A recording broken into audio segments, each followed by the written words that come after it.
जय हिंद, मैं विवेक Mishra electrical branch से। देखिए आज की इस वीडियो को हम लोग पढ़ेंगे प्रैक्टिकल ट्रांसफार्मर अनलोडेड कंडीशन। तो हेडिंग डालते हैं प्रैक्टिकल ट्रांसफार्मर, ठीक है। तो हेडिंग है आपका प्रैक्टिकल ट्रांसफार्मर, ठीक है। तो प्रैक्टिकल ट्रांसफार्मर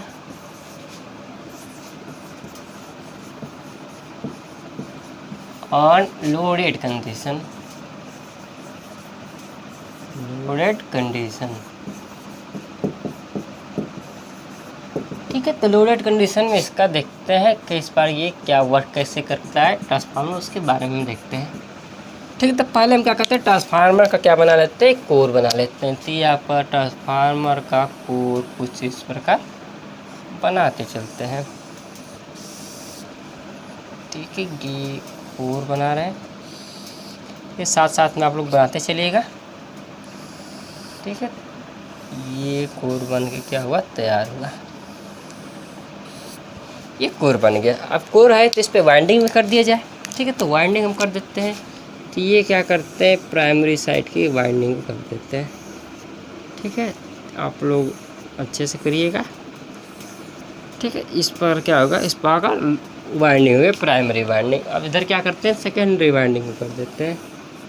ये सेकेंडरी वाइंडिंग करके क्या करें, तैयार कर दिए, ठीक है। ये बन गया हमारा सेकेंडरी वाइंडिंग, ठीक है। अब देखिए इधर क्या करना, सप्लाई देना है प्रैक्टिकल ट्रांसफार्मर में। तो कुछ इसका क्या होगा, रिएक्टेंस होगा, तो कुछ इसका रिएक्टेंस दिखा देते हैं, कुछ इसका रेजिस्टेंस होगा, कुछ इसका रेजिस्टेंस दिखा देते हैं, ठीक है। इधर क्या देना है, सप्लाई से कनेक्ट करना है ना, ठीक है। तो सप्लाई से कनेक्ट कर दिया जाता है। ये सप्लाई से क्या हो गया, कनेक्ट हो गया, ठीक है। तो इधर का भी क्या होगा, कुछ रेजिस्टेंस होगा, कुछ रिएक्टेंस होगा, ठीक है। इधर क्या लगाना है, लोड लगाना है। तो इधर क्या लगा देते हैं, लोड लगा देते हैं, ठीक है। तो इधर क्या लगाते हैं, लोड लगा देते हैं। ये वन लगा देते हैं, LOAD, लोड लगा दिए। लोड अभी कैसा, इस पर हम डिस्कस नहीं कर रहे हैं, ठीक है। लोड चाहे रेजिस्टिव लोड हो सकता है, इंडक्टिव लोड हो सकता है, कैपेसिटिव लोड हो सकता है, ठीक है। इधर जब इसका फेजर डायग्राम बनाएगा तो आपको अलग अलग करके दिखाएंगे। पहले आप समझ लीजिए ये लोड है, ठीक है। अब देखिए ये आपका प्राइमरी वाइंडिंग है, तो उसको हम ले लेते हैं N1, ये सेकेंडरी, इसको N2 ले लेते हैं, ठीक है। और ये देखिए इसको क्या लेते हैं, R1 ले लेते हैं। ये आधा हो जाएगा JX1 हो जाएगा। ये आपका क्या हो जाएगा, R2 ले लेते हैं। ये हो जाएगा आपका JX2 हो जाएगा। इसमें से करंट क्या फ्लो होगी, आपकी I2 करंट फ्लो होगी। इसमें से कौन सी करंट फ्लो होगी, आपकी I1 करंट फ्लो होगी, ठीक है। I1 करंट फ्लो होगी, ठीक है। इसमें आप जानते हैं जब नो लोड कंडीशन में देखे थे तो नो लोड करंट एक I0 करंट फ्लो हो रहा था, उसकी वजह से क्या होता था, फ्लक्स सेटअप होता था, ठीक है। तो वो फ्लक्स की सेटअप की डायरेक्शन हम कुछ इस पर दिखाए थे, ठीक है। इसके पिछले वाले में तो आप लोग को BH2 पढ़ाए थे, उसके पिछले वाले आपको क्या तो बताए थे कि practical transformer on no load condition पढ़ाए थे ना। तो उस वाले वीडियो को आप लोग देखे होंगे तो आपको अच्छे समझ में आएगा, ठीक। ये क्या आपको ले लिया, ये हमारा हो गया 5, क्या किसकी वजह से, I0 की वजह से 5 हो गया, ठीक है। अब इधर देखिए जब लोडेड कंडीशन है, ठीक है, लोडेड कंडीशन है तो इसमें क्या फ्लो हो रहा है, 5 फ्लो हो रहा है, ठीक। 5 करें, I2 फ्लो हो रहा है। ये I2 की वजह से इसमें क्या होगा, एक क्या करेगा, एक इसमें भी क्या करेगा, अपना फ्लक्स क्रिएट करेगा। इतना बात पहले समझिए, देखिए स्टेप बाय स्टेप आप समझते चलिए। I0 की वजह से क्या होगा, 5 इसमें क्या होगा, 5 चाहे करते हैं, 5 करते हैं, जैसे नो लोड का कहते हैं, नो लोड फ्लक्स है। इस पर का एक क्या होगा कि 5 सेटअप हो गया, ठीक है। ये आपकी 5 क्या रहती है, कांस्टेंट होती है। तो ये क्या 5 क्या होता है, कांस्टेंट होता है। तो लिखते हैं 5 कांस्टेंट होता है, ठीक। तो ट्रांसफार्मर ये कांस्टेंट डिवाइस है, जो इसका जो प्राइमरी का पावर होता है उतना ही सेकेंडरी का भी पावर होता है, ठीक है, क्योंकि पावर कांस्टेंट होता है। फ्रीक्वेंसी इसकी क्या होती है, फ्रीक्वेंसी कांस्टेंट होती है। देखिए जो कांस्टेंट लिखते हैं उसे लिख देते हैं ना। फ्रीक्वेंसी क्या होती है, CONSTANT कांस्टेंट होती है, ठीक। पावर क्या होता है, इसमें पावर भी क्या होता है, कांस्टेंट होता है, ठीक है। इतने से इसमें कांस्टेंट होते हैं, ठीक है। इसका फ्लक्स को क्या होता है, इसको कांस्टेंट बनाए रखना चाहिए, ठीक है। और लेकिन इसमें देखिए I2 करंट फ्लो हो रहा है, क्योंकि जब लोड बढ़ा रहे हैं तो I2 करंट फ्लो होगा, ठीक है। तो I2 करंट फ्लो हो रहा है तो इसकी वजह से क्या होगा, इसका फ्लक्स क्या आ रहा है, फ्लक्स की डायरेक्शन ये है, ठीक है। ये फ्लक्स की डायरेक्शन तो क्या होता है कि लेंज का लॉ क्या कहलाता है, लेंज लॉ कहता है जिससे इसके अंदर ये क्या होगा, एक तो इसमें E2 इंड्यूज होगा, ठीक है। इसमें क्या होगा, E1 इंड्यूज होगा, ठीक है। ये प्लस माइनस का आ रहा है वो आपको हम समझा दिए, ठीक है। तो इस E2 इसमें क्या होगा, इंड्यूज हुआ। इंड्यूज किसके कारण हो रहा था, फाई के कारण। इसी का E2 कारण क्या होगा, इसमें क्या होगा, एक I2 करंट क्या होगा, फ्लो होने लगा इस लूप में। जब I2 फ्लो होगा तो I2 करंट क्या होता है, एक फ्लक्स क्रिएट करेगा, क्योंकि आप जानते हैं कि phi is directly proportional to I होता है। तो अब I2 कारण इसमें क्या होगा, फाई2 क्या होगा, I2 कारण फाई2 इसमें क्रिएट करेगा। अब फाई2 क्या करेगा, इस मेन फ्लक्स को क्या करेगा, अपोज करेगा। मेन फ्लक्स की डायरेक्शन नीचे है, ठीक है, ये नीचे दिखा रही है। इसको अपोज करने के लिए क्या करें, मेन फ्लक्स को अपोज करने के लिए इसके अपोजिट साइड में जाएगा। ठीक है, तो अपोजिट साइड का एक फ्लक्स दिखा देते हैं, तो ये दिखा देते हैं, रेड से दिखा देते हैं इसका अपोजिट फ्लक्स। ठीक है, तो ये देखिए पूरे सर्किट में दिखा देते हैं, ये अपोजिट फ्लक्स क्या करेगा, उसको अपोज करेगा। ठीक, अपोज करता है, ये देखिए आपका ये फ्लक्स की दिखा रहा है, ये पूरा फ्लक्स क्या होगा, अपोज कर रहा है। ठीक है, ये अपोज करेगा। इसकी दिशा देखिए, इस वाले की जो फाई की दिशा नीचे आ रही है, तो इसको क्या करेगा, अपोज करने के लिए क्या करेगा, इसका अपोजिट डायरेक्शन जाएगा। ठीक है, अपोजिट डायरेक्शन जाएगा, ये इधर से इधर जाएगा। ठीक है, तो ये क्या है, ये आपका क्या था, ये आपका फाई2 है। ठीक है जी, इसको अपोज कर रहा है। ठीक है, या मतलब इस वाले फ्लक्स को क्या कर रहा है, फाई2 क्या कर रहा है, कम करने की कोशिश कर रहा है। लेकिन हमें पता है कि जब ये इसको कांस्टेंट बनाए रखना है, क्योंकि जानते हैं ये तो कांस्टेंट डिवाइस है। लेकिन इसको कांस्टेंट बनाने के लिए क्या करेंगे कि I2 से इतना करंट फेंकें, मतलब ये क्या होगा कि I2 से इतना करंट भेजे इसको, इस साइड इसके वाइंडिंग को, कि इसका ये जो फाई है कांस्टेंट रहे। मतलब कि जितना ये इसको कम कर रहा है, ये फाई2 इसको कम कर रहा है, तो उतना ही क्या करते हैं, इससे एडिशनल करंट फेंक के उतना ही इसके अंदर क्या होता है, एक फ्लक्स क्रिएट करवाते हैं। जिससे में इसका I2 कारण क्या होता है, मेन फ्लक्स को जो सपोर्ट करे उस ऐसा क्या करेंगे, इसमें हम करंट फ्लो करवाएंगे। ठीक है, जैसे में ये एक फ्लक्स बना रहे हैं। ठीक है, देखिए एक एक चीज़ आपको अच्छे समझते चलिएगा, जहाँ से आपको नहीं समझे वीडियो को पॉज कीजिएगा, बैक कीजिएगा, अच्छे समझिएगा। ठीक है, देखिए I2 करंट जा रहा है। अब I2 क्या करेगा, क्या होगा, I2 क्या करेगा, फ्लक्स क्रिएट करेगा। ठीक है, तो ये देखिए करंट इस प्रकार जा रही है, तो इस पर देखिए इसको रैप करेंगे तो अंगूठे की दिशा क्या है, फ्लक्स की दिशा दिखाएगी। ये क्या जाएगा, फ्लक्स की दिशा क्या करेगा, कुछ इस प्रकार जाएगी। ठीक है, ये अब क्या है, फाई1 है। ठीक है, तो फाई1 क्या करेगा, इसको क्या कर रहा है कि जो मेन फ्लक्स को क्या सपोर्ट कर रहा है। ठीक है, लेकिन देखिए जितना आप क्या करेंगे, लोड बढ़ाते जाएंगे, लोड बढ़ाएंगे, I2 बढ़ेगा, I2 बढ़ेगा, फाई2 बढ़ेगा, फाई2 बढ़ेगा, तो इससे क्या होगा कि वो क्या करेगा, प्राइमरी से करंट लेगा, क्योंकि इसको तो कांस्टेंट रहना है। इसको अपोज करेगा, तो इसको हम मेंटेन करने के लिए क्या करेंगे, इसके इस सारे प्राइमरी साइड से क्या करें, करंट अपने आप को लेता रहेगा। ये करंट लेगा तो इसके यहाँ से फाई2 लेगा।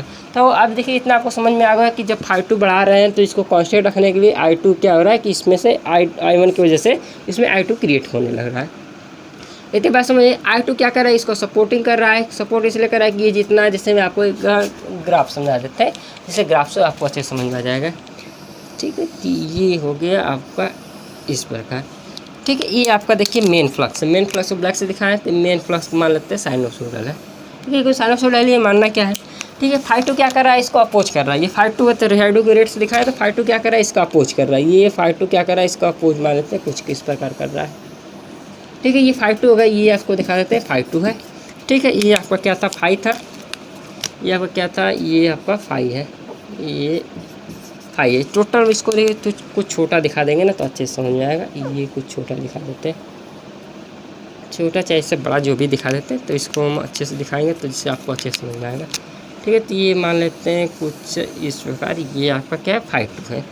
ठीक है, तो इसी का अपोज करने के लिए अब जितना ये है, ये क्या करें, इसको क्या करें, कम करने की कोशिश कर रहा है। ठीक है, तो इसका अपोज करने के लिए क्या करेंगे, ग्रीन से बनाया ना फाई1 को, तो इसका अपोज करने के लिए उतने ही करंट, जितना मैग्नीट्यूड का अपोजिट डायरेक्शन क्या करेंगे, ये इस पर क्या करेंगे, इस प्रकार ये दिखा देंगे। ये आपको क्या हो जाएगा, फाई1 है, ये फाई2, ये फाई है, मतलब फाई इसको ये क्या करेगा, न्यूट्रलाइज कर देगा। तो क्या आपको जो फाई रहेगा वो आपका बना रहेगा। ठीक है, मतलब जितना करंट इसको बढ़ाते जा रहे हैं I2, तो उतना क्या है, प्राइमरी से क्या करेगा, ये अपने अंदर क्या रिसीव करता जाएगा। इस पर आपका क्या होगा कि ये पर का फाई क्या आपका कांस्टेंट बना रहेगा। ठीक है, इसका जो फाई रहेगा अपना ये फिक्स जितना रहेगा उतना बना रहेगा। इतना आपको समझ में आ गया होगा। ठीक है, अब इसके बाद देखते हैं MMF बैलेंसिंग, मतलब कि इसका जो EMF है, EMF ने MMF जो बोल रहे हैं उसके बैलेंस करके देखते हैं। तो इसको क्या करते हैं, रफ कर देते हैं। ठीक है, इसको रफ करके आपको MMF बैलेंसिंग दिखाते हैं। ठीक है, MMF बैलेंसिंग से आपको क्या होता है, I1 I2 I0 में क्या रिलेशन होता है, उससे आपको मिल जाएगा। ठीक है, तो MMF बैलेंसिंग देखते हैं। ये इतनी बात आपको समझ में आ रही होगी कि जब I2 बढ़ा रहे हैं तो I1 क्यों बढ़ रहा है, इतनी बात आपको अच्छे से समझ में आ गई होगी। ठीक है, तो नेक्स्ट चलते हैं आपका MMF बैलेंसिंग। तो हेडिंग डालते हैं MMF बैलेंसिंग। ठीक, MMF बैलेंसिंग। ठीक है। एमएफ क्या होता है तब जानते हैं। एमएफ बराबर क्या होता है कि आप आपको बताए थे, एमएफ बराबर क्या होता है, एन इंटू आई होता है, इतना आपको बताए थे। तो इसको हम देखिए रख के डायरेक्ट लिखते हैं। प्राइमरी में करंट कौन सी फ्लो हो रही है, ई I1, और इसका फिर संख्या क्या है I1, तो ये क्या आ जाएगा I1 N हो जाएगा बराबर। इसको क्या आएगा फाई नॉट, ये जो आपका है फाई किससे उत्पन्न हो रहा है, I0 से, किस वाइंडिंग की वजह से, N1 से, तो इसका क्या हो जाएगा आपका I0 N1 हो जाएगा। प्लस इसमें कौन सी करंट फ्लो हो रही है, I2 किस करंट वाइंडिंग में आ रहा है, N2 वाइंडिंग में, तो इसका क्या हो जाएगा आपका I2 आपका क्या हो जाएगा आपका N2 हो जाएगा। ठीक है, इतनी बात आपको समझ में आई होगी कि एमएफ बैलेंसिंग किस प्रकार हो रहा है। ठीक है, जितना इसको बढ़ा रहे हैं ये आपका बढ़ता जा रहा है। ये आपको इतना हो गया। अब इसके बाद देखते हैं इसमें क्या करते हैं, दोनों ये इक्वेशन, अब इक्वेशन इसको नहीं मानते। ठीक है, इसको क्या करें, दोनों साइड से N1 से भाग देते हैं। जब N1 से भाग देंगे तो ये आपका N1 कट जाएगा, इधर क्या बचेगा आपका I1 बचेगा। ठीक है, अच्छे से दिखा दे रहा है, ये आपको क्या बचेगा I1 बचेगा, इक्वल टू इधर का N1 कट जाएगा, इधर क्या बचेगा I0 बचेगा, प्लस क्या बचेगा ये आपका I2 हो जाएगा आपका N2/N1 हो जाएगा, N2/N1 हो जाएगा। अब जानते हैं आपको इसके पिछले में जो आपका नो लोड को दिखाए थे, तो N2/N1 को क्या मान रहे थे, N2/N1 को हम लोग क्या माने थे, ए माने थे। ठीक है, क्योंकि एक कांस्टेंट मानना था तो मान लिए थे। कि अब क्या हो जाएगा कि I1 बराबर क्या हो जाएगा आपका I0 प्लस का ए आपका I2 हो जाएगा। ठीक है, ये जो चीज़ ब्रैकेट में बनकर ये इंपॉर्टेंट है, इसको इक्वेशन नंबर सेकेंड मानते हैं। तो सोचेंगे आप लोग, सोचेंगे सर इक्वेशन नंबर फर्स्ट कौन सा होगा। इक्वेशन नंबर फर्स्ट आपको इसके पिछले वाले वीडियो में आपको जो बताए थे कि आपका जो नो लोड करंट I0 था आपका IC प्लस का IM था, ये जो फेजर सम था सब। ठीक है, तो ये आपका क्या था, इक्वेशन नंबर फर्स्ट ये वाला आपका था। ठीक है, देखिए जो इक्वेशन दिखा रहे हैं आप लोग लिखते चलेगा, सबको एक जब इक्विवेलेंट सर्किट बनाएंगे तो इसका सबका एक इक्वेशन का आपको यूज आएगा। ठीक है, तो इतना आपको समझ गया होगा कि एमएफ बैलेंसिंग है आपका I1 बराबर क्या हो जाएगा, I1 बराबर क्या हो जाएगा I0 में जाएगा, कुछ ए I2 में जाएगा। ठीक है, ये I2 मतलब इसको क्या होगा कि ये रेफर कर दे रहा है, इस साइड कर रहा है।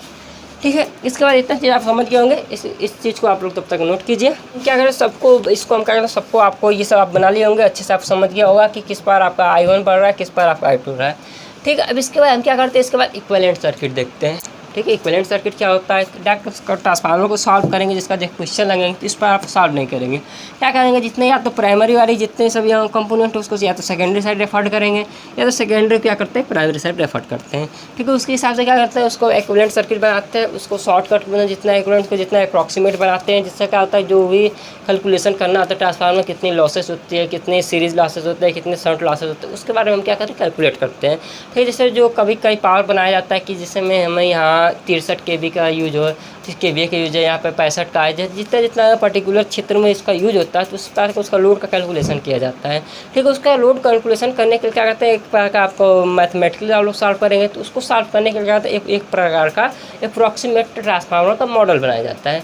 ठीक है, तो इसको देखिए रख के हम इक्विवेलेंट सर्किट पे डिस्कस करते हैं, इक्विवेलेंट सर्किट क्या होता है। ठीक है, इतना आप लोग समझ गए, प्रैक्टिकल ट्रांसफार्मर लोडेड कंडीशन आप लोग समझ गए होंगे। ठीक है, इक्विवेलेंट सर्किट बनाएंगे, इक्विवेलेंट सर्किट बाद आपको क्या करते हैं ले चलेंगे, आपको इसके नेक्स्ट वीडियो में आप लोग क्या ले चलेंगे, फेजर डायग्राम चलेंगे। ठीक है, तो इसको रख करके हम कहते हैं इक्विवेलेंट सर्किट पर डिस्कस करते हैं। वही डालते हैं equivalent model of practical transformer. ठीक है, तो इसके आगे हम लिख देते हैं इक्विवेलेंट मॉडल है, तो लिख लेते हैं इक्विवेलेंट, ये आपका यू है, अच्छे से यू देख बना लीजिएगा, इक्विवेलेंट मॉडल। ठीक है, equivalent model of practical transformer. ठीक है, अभी ट्रांसफार्मर आप देखें तो उसका इक्विवेलेंट मॉडल क्या होता है, तो देखिए आपको ले चलते हैं, अच्छे से समझें। ये आपका था प्राइमरी का रेजिस्टेंस था। ठीक है, प्राइमरी साइड का कुछ रिएक्टेंस था। ठीक है, इसके आगे बढ़ते हैं। ठीक है, इसके आगे और बढ़ लेते हैं। इसकी जो वाइंडिंग अपीयरी थी तो इसकी वाइंडिंग कुछ इस प्रकार थी। ठीक है, इसकी अब क्या करते हैं कि दूसरी वाइंडिंग, ये दूसरी साइड वाला तार को इसमें लेते हैं। ठीक है, कोर को इसमें दिखाते हैं तो कुछ कोर को इस प्रकार दिखा देते हैं। ठीक है, इस बार इसकी सेकेंडरी वाइंडिंग दिखाते हैं। सेकेंडरी वाइंडिंग ये हो गए, ठीक है, बड़ी छोटी जो भी है तो सेकेंडरी का कुछ रेजिस्टेंस होगा, इसका कुछ क्या रिएक्टेंस होगा। ठीक है, इधर क्या था, लोड था। ठीक है, ये आपका क्या था, लोड था। ठीक है, ये आपका क्या था, R2 था, ये आपका क्या था, JX2 था। इसमें कौन सी करंट फ्लो हो रही थी, I2 करंट फ्लो हो रही थी। ठीक है, इसमें कौन सी करंट फ्लो रहती है, I1 करंट फ्लो रहती है। आपका क्या था, आपका R1 था, ये आपका क्या JX1 था। इसकी टर्न की संख्या क्या थी, N1 थी, इसकी टर्न की संख्या क्या थी, N2 थी। दोनों का डाटा यहाँ पे है। ठीक है, ये आपका था यहाँ पे सप्लाई था। ठीक है, ये आपको सप्लाई दे देते हैं, D1 सप्लाई था। यहाँ पे इंडिविजुअल क्या था, E1 था। यहाँ पे इंडिविजुअल क्या था, E2 था। ठीक है, अब इस प्रकार था। इसमें क्या होता है, एक आपको इसमें क्या होता है, एक उसका जो कोर बना होता है, ठीक है, जो ट्रांसफार्मर का कोर बना होता है, उसका भी क्या होता है, कुछ रेजिस्टेंस होता है, उसका भी कुछ रिएक्टेंस होता है। तो उसको क्या करता है, इक्विवेलेंट सर्किट के मॉडल क्या होता है, पैरेलल में दिखाते हैं। ठीक है, जिसका कोर लॉक्स होता है, मैग्नेटाइजिंग करंट जो होता है, किसके कारण उसमें I0 करंट फ्लो होती है, उसके हिसाब से देखते हैं। ठीक है, तो उसका क्या होता है, पैरेलल में दिखा देते हैं। ठीक है, तो उसको क्या दिखाते हैं, यहाँ से हम लोग पैरेलल करके दो पार्ट में करते हैं। ये आपका जो उसका रेजिस्टेंस हो गया, उसका कुछ रिएक्टेंस होगा कोर का ही, और इसको क्या करते हैं, इससे मिला देते हैं।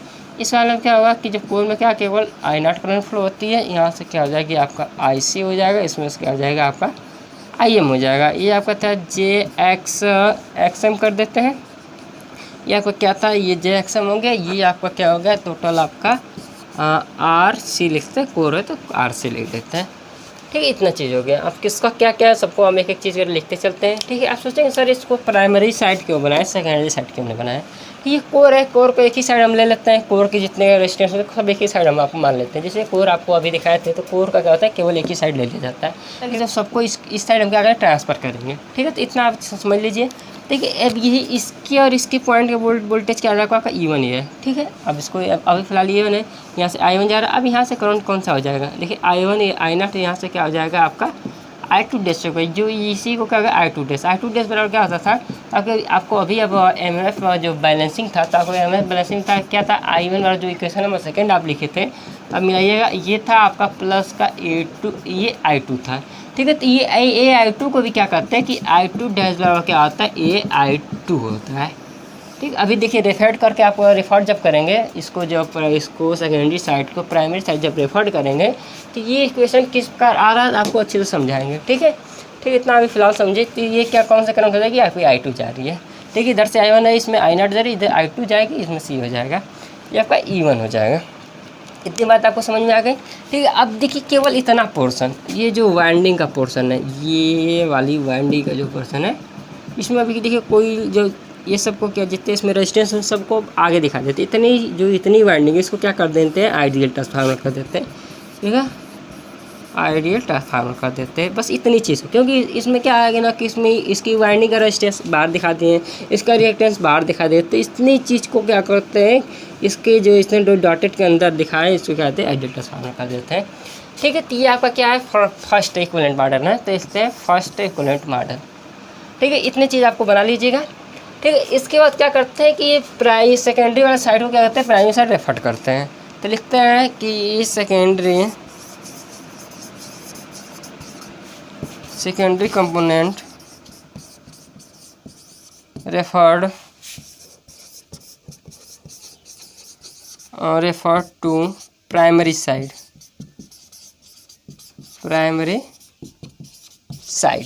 देखिए इसको प्राइमरी साइड रेफर करते हैं। ठीक है, प्राइमरी साइड रेफर करते हैं, तो इसको क्या करते हैं, रख करके प्राइमरी साइड रेफर करते हैं। ठीक है, तो रेफर करते हैं, तो इसको क्या करते हैं, इन जितने सब इसको क्या आते हैं रफ कर देते हैं। ठीक है, ये आइडियल ट्रांसफार्मर को रफ करते हैं। ठीक है, आप लोग इसको बना लिए होंगे। यदि आप लोग नहीं बनाए तो क्या करेंगे, इसको क्या करें, इसको आप लोग बैक वीडियो को उपाय कीजिएगा, बैक कीजिएगा, आप लोग बनाते चलिएगा। तो एक एक चीज़ आपको अच्छे से समझ आएगा। अभी इक्विवेलेंट मॉडल क्यों बनाते हैं, तो आपको बता दिए, कैलकुलेशन करने के लिए इक्विवेलेंट मॉडल बनाते हैं। ठीक है, तो आपको दिखाते हैं, इसको रफ कर दें। अब देखिए, अब जो इसका R1 था यहाँ का, तो R1 क्या आ जाएगा, इस यहाँ पे आ जाएगा। ठीक है, ये आपका क्या हो जाएंगे, R1 बन जाएगा। ठीक है, R1 R2 था ना, इधर R2 का डैश बन जाएगा। ठीक है, यहाँ पे रिएक्टेंस था, तो ये था JX2 डैश बन जाएगा। इसके बाद जो ये वाइंडिंग थी, वाइंडिंग हो जाएगी, ये वाइंडिंग बन गई, और सेकेंडरी की वाइंडिंग इस पर बन जाएगी, ये आपकी सेकेंडरी की वाइंडिंग बन गई। ठीक है, अब इधर लोड था, तो आप लोड लगाते रहिएगा। ठीक है, ये आपका लोड था, ये आपका N1 था, ये आपका N2 है, ये आपका डॉट है। ठीक है, इसमें जो करंट आपका फ्लो हो रहा था, ये I2 आपका फ्लो होता रहेगा। ठीक है, इस वाला करंट में कौन सा फ्लो हो रहा है, I2 डैश, R2 डैश में ये आपका ये आपका क्या होगा, सेकेंड अप्रॉक्सीमेशन हो गया। ठीक है, तो इससे क्या कहते हैं, जब रेफर कर देते हैं ये सेकेंड वाला बन गया। जब क्या कहते हैं, प्राइमरी सेकेंडरी वाइंडिंग के जितने सब कंपोनेंट है उसको क्या करते हैं, प्राइमरी साइड रेफर करती है। ठीक है, अब देखिए आप जानते हैं कि आई नॉट की वैल्यू क्या होती है, बहुत कम होती है। फिर इसके इन सब के कंपेयर में क्या होता है, आई नॉट की वैल्यू बहुत कम होती है, क्योंकि 2 to 5% आप फुल लोड करंट होती हैं। तो इसको क्या करते हैं, अब इसको हटा देते हैं। ठीक है, पहले आपको इस टर्मिनल वोल्टेज को हटाते हैं। ठीक है, इसको हटा के कहाँ ले जाएंगे पहले, तो फिर थर्ड कंडीशन देखते हैं, इसको due to I nought is a very less, तो इसको क्या करेंगे, इसको यहाँ से उठा के इस साइड कर देंगे। ठीक है, तो इसको हम देखिए उठाते हैं, उठाने के मतलब क्या, इधर रफ करते हैं, इधर रफ करने के बाद आपको इधर बना देते हैं, ये आपका इधर बना देते हैं। ठीक है, तो आपका था यहाँ पे ग्रीन वाला, तो आपको यहाँ पे लेके चलते हैं।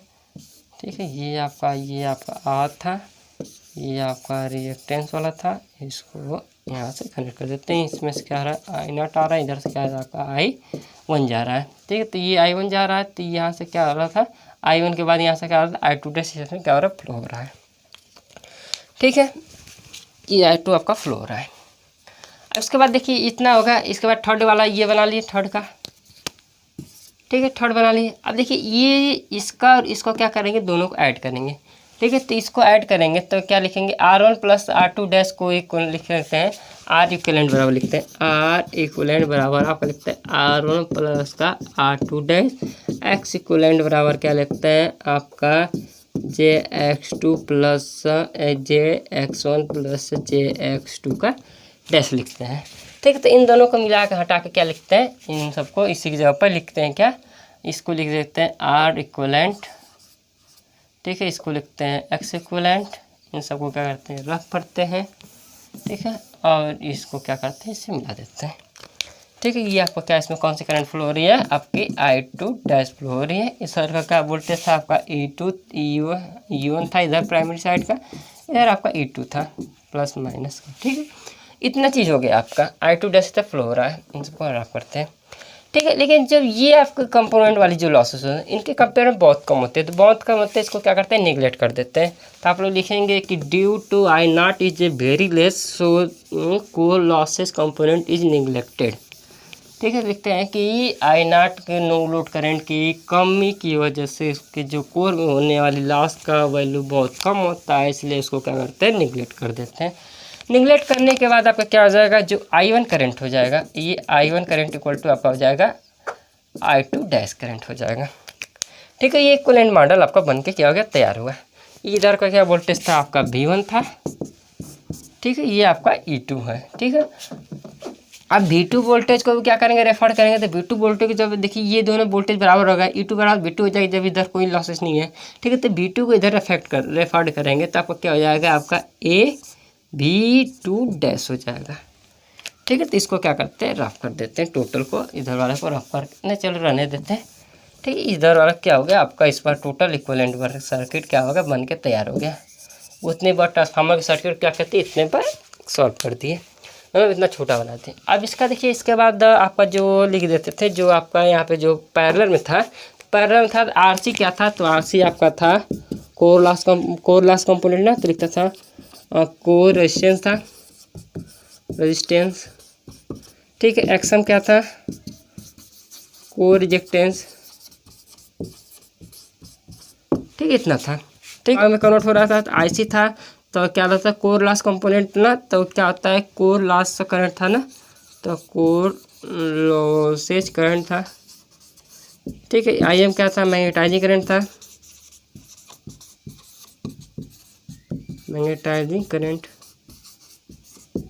ठीक है, ये सब था। ठीक है, इसको इन सबको हम देखिए इसको रन देते हैं, इस सबको रफ करके हम क्या फेजर डायग्राम बना देते हैं, किसी का इसी का फेजर डायग्राम बनाते हैं। ठीक है, इसका हम फेजर डायग्राम बनाते हैं, तो इन सबको देखिए रफ करके फेजर डायग्राम बनाना स्टार्ट करते हैं। ठीक है, तो ये आपको फेजर डायग्राम बनाना स्टार्ट करते हैं,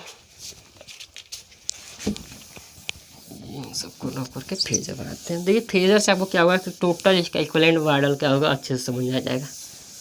ठीक है, फेजर बनाते हैं, तो लिखते हैं फेजर डायग्राम, तो डालते हैं यहाँ पे फेजर, आपको दिख रहा होगा फेजर डायग्राम।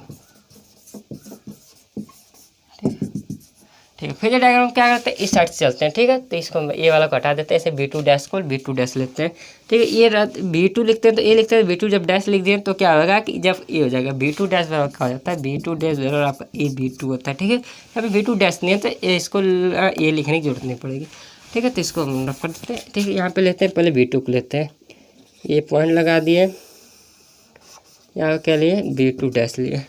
अब V2 डैश से क्या आएगा, I2 डैश क्या करेगा, लाइक करेगा, जबकि यहाँ पे I2 डैश बराबर क्या I1 है, ठीक है। तो ये क्या करेगा, I2 डैश लाइक कर रहा है, तो I2 डैश को हम क्या करें ग्रीन से दिखाते हैं, ये क्या ना इसमें इसी को इसी से दिखाते हैं, ठीक है। ये क्या हो जाएंगे आपका I2 डैश क्या करे लाइक करेगा, ठीक है। ये I2 डैश। इसके बाद क्या है आपका R1 कर लेते हैं, तो R1 क्या होता है, इन फेज ऑफ I2 रहता है, तो इसमें क्या करते हैं, इसी जितना डिग्री फेज रखते हैं यहाँ पे ये लेते हैं, ठीक है। तो आपका क्या होगा I2 डैश इंटू क्या होगा R इक्वलेंट हो जाएगा, ठीक है। तो REQ लिख सकते हैं, ठीक है। अब यहाँ से क्या होता है, ये आपका जो ये जो एक्सम क्या करता है 90 डिग्री पे क्या होता है लीड करता है, तो ये आपका क्या लिख सकते हैं, इस प्रकार आप बनाते हैं, ये 90 डिग्री लीड करने के लिए कुछ इस प्रकार बनाते हैं, ठीक है। तो आपका क्या होता है, आपका I2 डैश XE2 जे लगाना, जे लगा लीजिएगा, ठीक है। ये थोड़ी हम बैंड करके बनाते हैं जिससे आपको अच्छे से, हालांकि 90 डिग्री रहता है लेकिन हम थोड़ी बैंड कर देते हैं।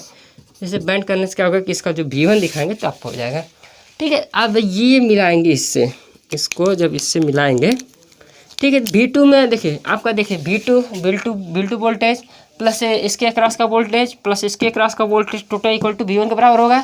तो देखिए ये V2 है, ये I1 R1 इक्वल इसके क्रॉस का वोल्टेज, इसके क्रॉस का वोल्टेज, ये वोल्टेज हो जाएगा I2 इक्वल वोल्टेज ड्रॉप जिसे बोलते हैं, ये हो जाएगा। टोटल मिला देंगे इस प्रकार आपको इससे, तो आपको क्या हो जाएगा यहाँ पे V1 हो जाएगा, ठीक है। ये आपका V1 हो जाएगा। तो ये आपको क्या था 5.2 था, मतलब जो 5.2 था इसको क्या हो जाएगा आपका 5.1 ले लेते हैं, ठीक है। 5.1 किस लिए है कि V1 इंटू ये आपका I1 के भी तो बराबर है, ये I1 I2 सेम फेज में। अब अभी दिखाएं जो उसको नो लोड को हटा दिए थे, नो लोड कंप्लीट उसको हटाया, तो ये क्या है कि 5.1 किसके बीच का एंगल है, तो 5.1 आपका किसके बीच का एंगल है, तो लिखते हैं कि एंगल दिखाते हैं, एंगल बिटवीन V1 और वर्सेस I की है, और 5.2 किसके है एंगल आपका V2 डैश है ना, V2 डैश वर्सेस आपका I2 डैश के बीच का एंगल है, ठीक है। फेजर डायग्राम आज के ये हो गया, ठीक है। इतना सा फेजर डायग्राम देख लिया, ठीक है। ये आपका क्या होगा इक्विवेलेंट मॉडल आप देख लिए होंगे, ठीक है।